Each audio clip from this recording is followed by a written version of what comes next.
আমাদের দলে আপনারা আওয়ামী লীগ থেকে আসবেন, আপনাদের দায়িত্ব আমরা নেব।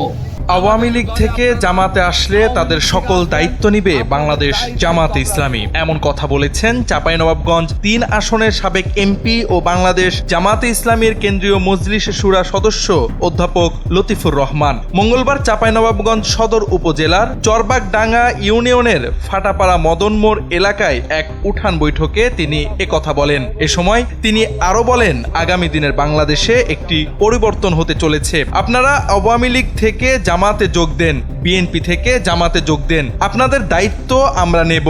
জামাতে ইসলামীকে আগের জামাত মনে করিয়েন না। RICL TMX, যুগের পর যুগ স্থাপনা থাকে মজবুত।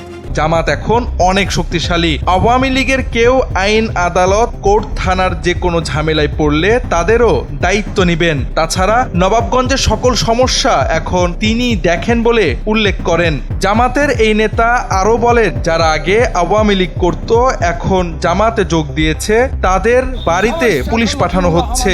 আমি এখান থেকেই ডিবি পুলিশকে বলে দিলাম, এভাবে ডিস্টার্ব করবেন না। আমাদের দলে আপনারা আওয়ামী লীগ থেকে আসবেন,